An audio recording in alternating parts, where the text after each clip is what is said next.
Hello everyone, Zelorant here, and for today's video on Umamusume, we're going to be taking a look at the upcoming support card banner that's going to be dropping here in the next few days. And like I typically do with these support card banners, we'll take a look at how their stat stick kind of works, what kind of skills they bring, as well as whether or not you want to pull for them based on what we have coming out around them, whether it's the Uma or the support cards. As we already know, this is a pretty big month on a lot of Umas, especially the one that'll be paired alongside it, Nishino Flower. I will be taking a look at her on my next video, kind of covering why she's going to be an important Uma to pull on for most people. But with this one, we're going to be taking a look at the Sweep Tosho SR Wit card alongside the Daiwa Scarlet SSR Power. And so with that, first, we'll just go ahead and take a look at the Sweep Tosho card. Like I said, you're never really going to want to pull over SR cards, but you may acquire these over time as you pull on other support card banners. And this one's a decent, okay Wit card, especially if you really don't have any other options. You're a newer player and you end up picking her up through pulls. She has the 10% race bonus that you're looking to have for making you track. You have increased speed, 25, really nice to help win those early races. You have training effectiveness 5% plus built-in 5, so that brings it up to 10. Some initial wit. And I mean, your typical other things you have with the wit cards, the friendship recovery. The biggest negative I would say for her is going to be that friendship gauge. We already know that with all the Sweep Tosho cards, friendship gauge starts out low, speed being at 0. But you get a little bit here, you get 10. But with making you track, that is a pain point as you're trying to get those rainbows ASAP, especially by that first summer, so you can really pop off on the different stats there. Now, it doesn't make it completely unusable, but just know it might take a little bit to get there. Now, when it comes to the support hints, I mean, it's you probably are familiar with the SR version, as that was a main speed card a lot of people went for early on, before even Kitasan Black. And it's just typically the same skills that we have there. The biggest things I like is Slipstream. You have prudent positioning and closer corners. Slipstream being, like, to me, the hardest skill to get, really, because not too much has access to it. And a lot of the cards that do have access to it, you're not really using at this point. So trying to get those kind of hints into your parents and grandparents. But, I mean, there's no hint, nothing that's going to make the no hint increased or hint levels. So not very reliable in that aspect. No different, really, than the speed card and trying to get it. And then down here, straightaways being the main one you can go for, or subdued end closers. Neither of these really worth it in aspect. So really good stat stick is pretty much what I would say this is good for if you end up acquiring it and you really don't have, like, if you don't have fine motion, nice nature, or any other strong wit cards. A decent one to kind of use here, and that's pretty much what this card is. But this is not why you're going to be pulling on this banner. It would be for Daiwa Scarlet Power here. Now, we already have a Daiwa Scarlet Power SSR in terms of the free one we got for the summer, but that one was not all too good, other than maybe a situational use depending on the Uma you're building. This one is actually pretty good, especially with what it's got for its gold. But first, we'll take a look at this the stat stick here. Once you get the friendship up to level 80, you get power bonus 2, so really nice for your power. But you do have stamina bonus there as well, which is kind of nice, as you're probably starting to use power cards a little bit more now, working on the medium champions meeting coming up in Aries Cup.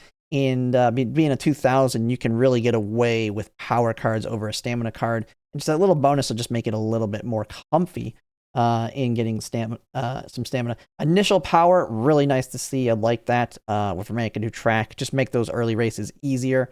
Kind of same thing with the Sweep Tosho. If you can get those early speed and power bonuses, it makes a big difference. Pretty good friendship bonus here at 35%. Initial friendship gauge, really nice, 30.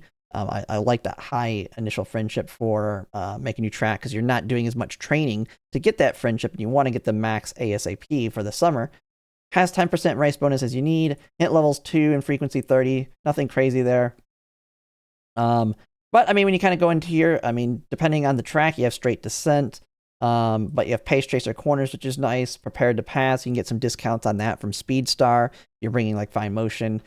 So not too bad there. But the biggest reason, and which is going to make her very, very good, not as a pickup, because I think you should skip this banner unless you're a whale spender, is that it has the golden version of head-on, neck-neck. And so Pace Chasers being one of the Umas that have the more limited options on accelerations, a very strong gamble acceleration, of course, but it works in the, it's it's going to be better, just like with like on your left and the other ones in the shorter distances, which of course this next medium is only a 2000, so a little bit stronger there than say the 2400, which we'll be having after. And so very strong, and I feel like this is a potential borrow for a lot of people when it comes to building your Pace Chaser Umas. In that, I think a lot of people, if you pulled Rakitas on black on a rerun, you already may be in a good situation, say with your El Condor Pasa power card to get that to get her skill off of it, and or up tempo and killer tunes. And then you can just borrow this one to have your 2 power cards, depending on how much you've pulled on the other ones. Hopefully you have like your Rakitas on black, of course, for your speed card. Wit cards, hopefully pulled Refined Motion, or you have something you can working with there, and that makes this a good borrow to have alongside it. So pretty good card, but definitely an easy skip in my opinion, as to me, one, it's neck and neck, it's Pace Chaser specific, and so it's not going to get as much use for you unless you only run Pace Chasers, and it just feels like a good borrow slot, especially as time goes on, you start to really completely fill out your support card deck for everything other than maybe that one little bit of a borrow. And when you kind of look at what we have coming around her and why you want to skip her as well, of course, she's paired with Nishino Flower. I'll be talking about her on my next video. Very big pickup for your Pace Chasers as an inherit. Definitely, if you like your Pace Chasers, you definitely want to pick her up, as she's kind of like the Major Orion of Pace Chasers. Certain tracks, she's going to have that acceleration that you can pop off on and get some extra, just kind of like how Head On can give you some extra. So both of these are really good in terms of being able to get some acceleration out of your Pace Chasers. And then of course we have what I would consider another good one is the King Halo, nice nature cheerleader banner. I would pull on this one before I pull on that one, and so we have that.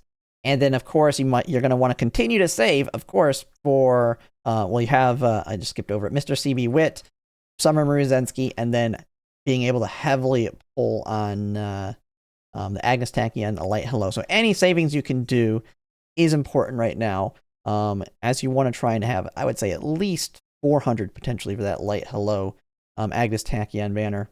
And pretty much with that, it makes an easy skip. To me, make a new track is definitely the try and save as much as you can scenario. Kind of alongside Grand Live, I feel like they're both two where there's no massive must pick up big ones. I mean, the big one here is going to be Summer Maruzensky, and of course for your end closers, Mr. CB Wit. So they don't need heavy dupes. And so just trying to be able to save as much as possible by skipping these more niche situational ones, even if they look pretty good for the time being. And of course, if you're a whale willing to spend, this is a good card to dump a bunch on as a heavier spender. But there's just so many other options. I feel like there's just so many good Umas that I'd rather invest in or inherits that have acceleration versus a support card that once it gets power crept, it's power crept. While some of these Umas, Nishino Flower being a big one, even King Halo, even though it's way more niche, will continue to be strong inherits long term into the future. While support cards, while it's a good skill, you'll be able to get it in other ways through other support cards or Umas. But yeah, that's going to be pretty much it for this video. I'll cover Nishino Flower most likely tomorrow, or it'll be the day after, just kind of depending on the timing. But that'll be it for now. And if you like my content, if you could like, comment, subscribe, it really helps. And thanks for watching.